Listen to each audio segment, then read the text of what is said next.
Welcome to my attic. At great personal risk to myself, I climbed up here because I wanted to show everybody's been following my story, this attic that I've talked so much about, because I understand how crazy it sounds that somebody is coming up a modified wall to stay in an attic, and that's pretty unheard of, except that I've never backed off. I've told you that I've seen a person on camera up here. There's been so much evidence. I had burglar alarms going off, motion detection burglar alarms going off in my attic when I was shot in my house. You come up here and I'll see things that have been moved around or changed. There's just so many stories here, and I'm a very logical person. I've never said that somebody's climbing up a 4-inch wall. I know that. They're climbing up a modified wall where there's just enough space for them to get up here. And as you can tell, there's actually plenty of room up here. I want to show you some of the things that I've talked about, where they broke the pipes, the HVAC cooling heating system, because you wouldn't be able to stay up here in the heat of the summer and the cold of the winter unless you were stealing. And that's what they're doing, is stealing. It's just like that one neighbor said when I first told him they're getting in my attic. He said that's what professional burglars do.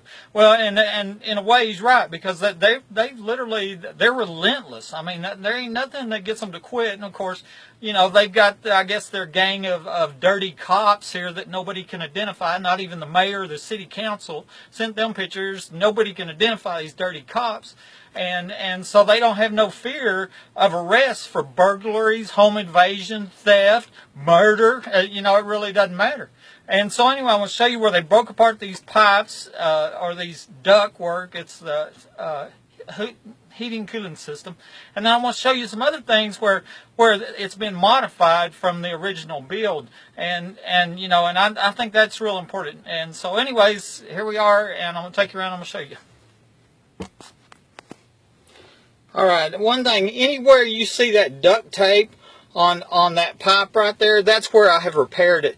And sometimes I've had to repair it 3 and 4 times, where they break it apart and I'll have to put it back together. And I showed pictures on Facebook on that. And I'm going to go ahead and turn a little bit here.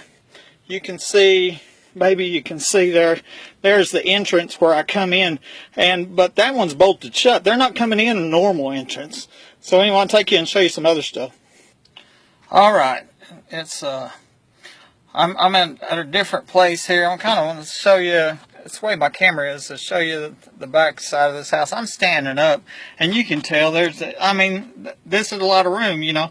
I'm sure if you were a homeless person, this would beat the crap out of staying under a bush outside. No doubt about that. And that's been one thought. We got homeless. I more thought it was human trafficking victims. I know it's not the crime ringleaders that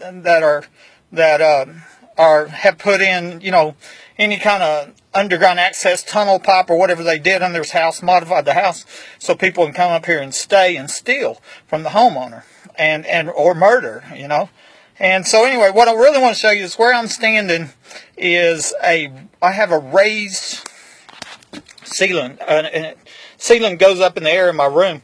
And I'll show you that from downstairs. But when you're in the ceiling, here's what it looks like, okay?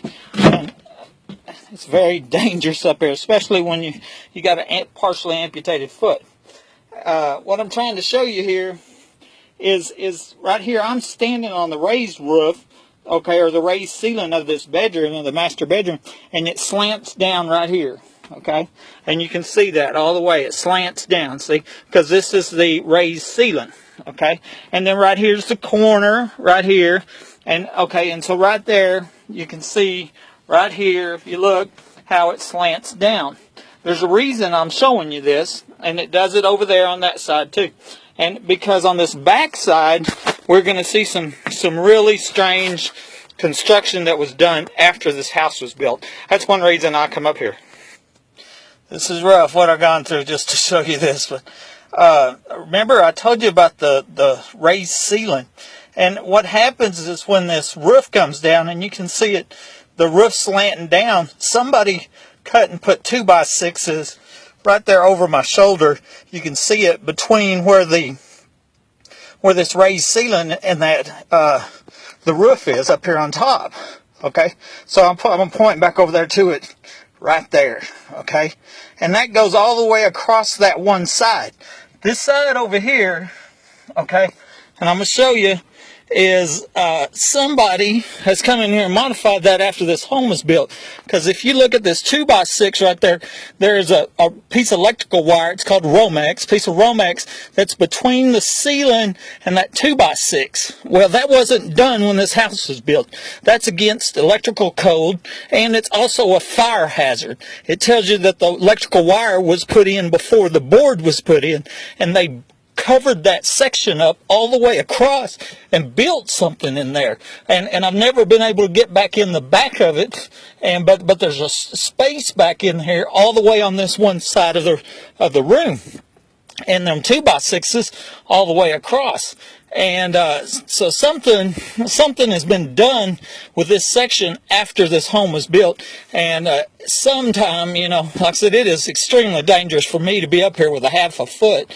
But sometime that's one place that I want to further explore, and I wanted to show everybody proof. I mean, I'm showing you there. They don't, you know, you don't do that. You don't smash up your electrical cord between a board like that. It catch fire, and the original home wasn't built that way. Anyway, I wanted to show you that. All right. Before I'm fixing to close this attic show out, and pretty rough up here for me anyway, and I just wanted to show you what I see. And if you lived in the house, I mean, there would be no doubt whatsoever. There would be absolutely no doubt. And well, I've told this story before where I had tear gas, but I set off tear gas up here, and I had these cans and had tube, and I drilled a hole and stuck it up there. And it wasn't no quiet sneaking around. Oh, I think I heard a rafter crack noise. This was panic, man, you know. And I tell you what, since I've lived here, I've heard them, these burglars, that's why I call them burglars. I've heard them fart. I've heard them snore. I've heard them cough, right? And actually, I heard them coughing after I tear gassed them. Heard them giggling. That was a whole nother story in the living room. And I used to come home from work every day, get my gun, come through the house, try to secure my perimeters, because I got people breaking in my home, and I could hear them. But at that time, I didn't think about people in the attic, or, you know, building a hidden basement or any of that, you know. I just knew they were coming in my house, and I'm in there in the living room, and I say out loud, "You guys would kick my butt in a game of hide and go seek." I heard them giggling, you know. They thinking it's funny. This a game. This ain't no game, you know. I mean, this life or death is what this is. And so, anyways, feel free and share this video, and they're gonna get caught sooner or later. As soon as we can get them dirty cops identified and arrested, and they find out the charges that they're facing on accessory to capital attempted murder, then I got a feeling they're going to all of a sudden remember where them tunnels are, remember where that underground basement is. They're going to know who these people breaking this house that's committed thousands and thousands and thousands of felonies against me and the last 4 homeowners. Anyway, that's it.